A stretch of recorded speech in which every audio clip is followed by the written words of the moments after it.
Je vais donc laisser la parole à Sandra Krief, donc, qui est conseillère municipale déléguée à la condition animale à la ville de Grenoble et aussi conseillère à la métropole de Grenoble, et donc qui va nous parler de toutes ces actions qu'elle mène localement, à l'échelon local, et ce qui est très important, d'ailleurs qui a joué un rôle décisif, l'échelon local sur la loi, contre toute forme d'exploitation des animaux dans les spectacles. Donc je vais mettre la présentation. Merci Sandra d'être parmi nous. Merci pour l'invitation, c'est vraiment un honneur.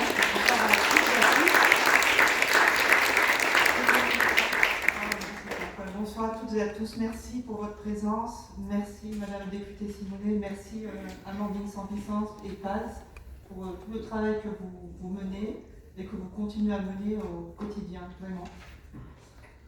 Je vais vous parler brièvement de ce qu'on peut faire au niveau d'une municipalité quand on est un élu délégué à la condition animale. Donc, moi, je travaille uniquement sur la condition animale.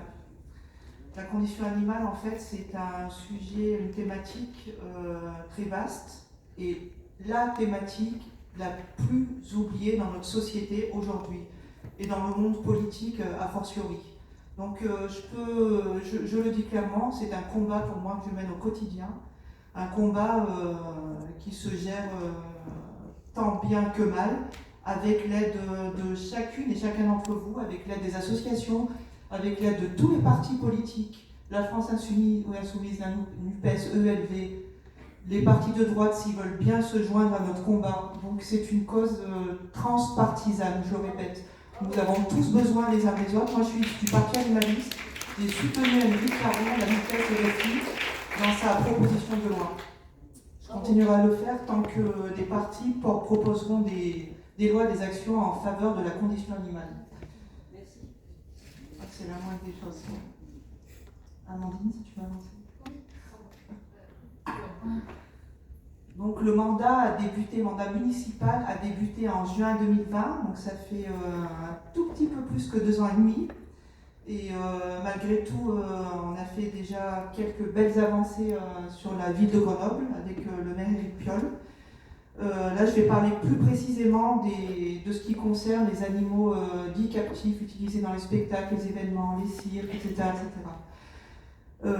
Nous avons déjà, en début de mandat, établi un programme pour les 6 années de mandat qui comportait énormément de mesures, dont certaines mesures qui concernaient les animaux utilisés dans les spectacles, les événements, etc.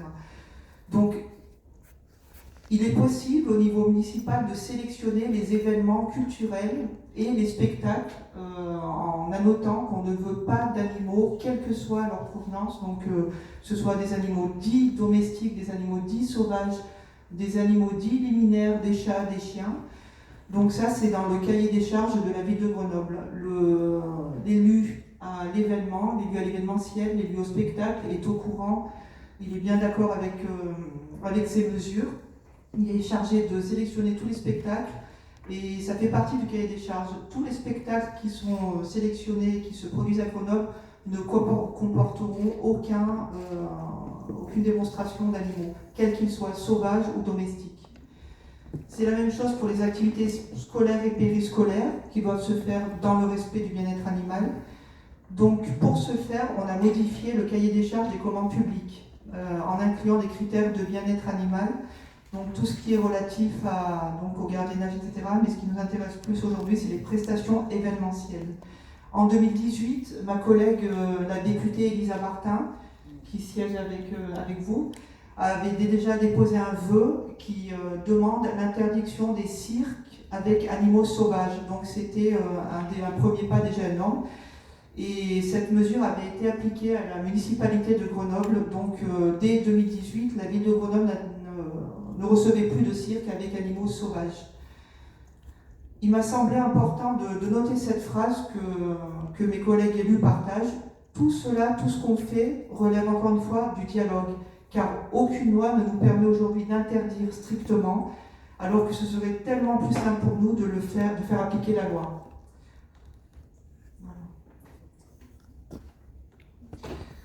Plus récemment, le 27 juin 2022, j'ai proposé à mon groupe d'aller plus loin en proposant de porter un vœu Vous connaissez la signification d'un vœu par rapport à une délibération?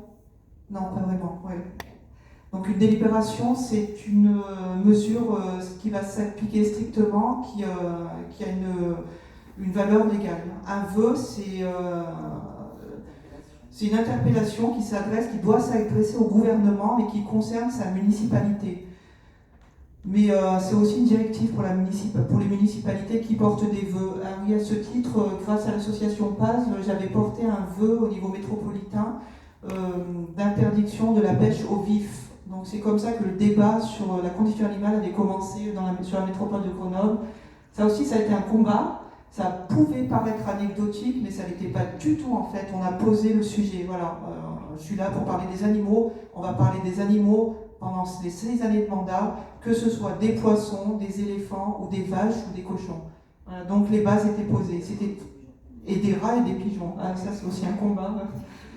Voilà, donc en juin 2022, on a porté un vœu d'interdiction de présence déjà sur le territoire, sur la municipalité de Grenoble, de cirque avec animaux, et on a bien spécifié plus aucun animal ne sera accepté dans les cirques à Grenoble.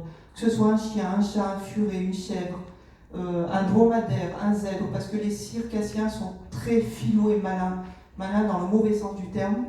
C'est qu'ils sont capables de signer un contrat avec nous et de venir avec dromadaire, zèbre, etc.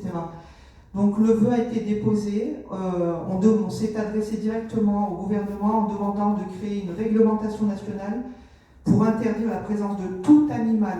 On tient à le préciser, tout animal, quelle que soit son espèce, dans les cirques, et de privilégier les spectacles 100% humains. Et bien sûr de créer et financer par le biais gouvernemental un dispositif de sanctuaire pour garantir la prise en charge de ces animaux. Jusqu'aujourd'hui, on sélectionne les spectacles et les cirques à partir du moment où ils sont garantis sans aucun animal. On n'a pas eu de problème aujourd'hui, aucun cirque avec animal ne s'est installé, mais si c'était le cas, il serait délogé par la police municipale. Voilà.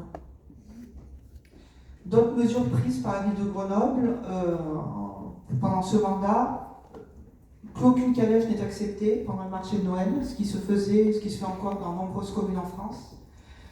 Le Festival international du cirque qui va bientôt se produire, qui est arrivé avec encore un spectacle de chiens jusqu'à l'année dernière, à force de communication et de dialogue avec les élus, les services de la ville, a accepté de modifier le contenu de ses spectacles.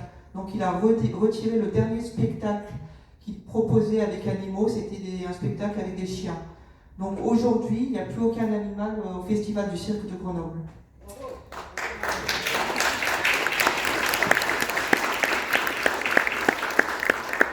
Et enfin, j'ai dérivé un petit peu, mais ça concerne quand même les animaux qui sont utilisés dans une municipalité. De nombreuses municipalités font appel à des animaux, des chèvres, des moutons, pour faire de l'éco-pâturage. Moi, sur le fond, j'y suis opposée, mais il faut aussi faire des compromis pour avancer. Et le cheptel d'animaux qui était utilisé jusqu'à l'année dernière était loué à un berger. Et donc ils repartaient à la fin de leur service chez ce berger. Je me suis adressée au service de la ville qui ont contacté le berger pour savoir ce que ces animaux devenaient. Une fois leur utilisation arrivée à terme, ils avaient parti à l'abattoir. Donc j'ai clairement spécifié au service de la ville et aux élus concernés que ce n'était pas possible de travailler dans ces conditions et qu'il fallait profondément réformer cette mesure. Et je leur ai proposé une alternative, d'acheter les animaux. Donc que la ville de Grenoble achète ces animaux et qu'on les garde jusqu'à leur mort et qu'ils soient placés dans un sanctuaire quand ils ne sont pas sur les champs. C'est ce qui a été fait. En fait, on fait surtout de la veille active. De la veille active, c'est-à-dire que moi, je découvre tous les jours ce qui peut se passer. Est-ce que là, ça a été dératisé, ça me tombe sur la tête, et ça m'anéantit, et là, il faut repartir au combat. On a besoin aussi des citoyennes et des citoyens. Je vous incite vraiment à interpeller votre municipalité. Vous avez le pouvoir, en fait, de les interpeller pour demander à ce qu'il n'y ait pas de cirque avec animaux, parce que ça ne vous plaît pas, vous refusez les dératisations, etc., etc. Donc vous avez aussi un rôle très très important à jouer. Nous, élus, on est là pour vous. Élus au niveau municipal en tout cas. On est là pour vous et on a besoin en fait de comprendre ce qui se passe dans la ville, quelles sont les attentes, donc d'être actif bien sûr et d'être proactif en fonction des demandes des citoyennes et des citoyens. Donc je vous remercie pour tout. Si vous avez des questions, n'hésitez pas. Et pour les 3 années de mandat qui restent, j'espère qu'on va encore avancer, évoluer énormément avec l'aide d'associations dont PAS. Merci beaucoup.